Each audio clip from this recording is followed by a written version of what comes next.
Nature doesn't speak in words, but if you listen, you'll hear everything.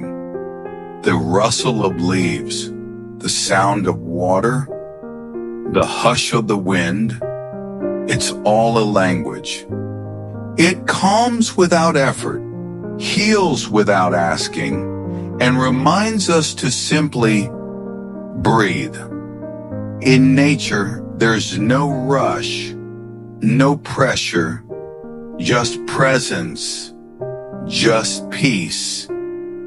It gives without expecting and waits for no one. Yet it's always there when we need it most.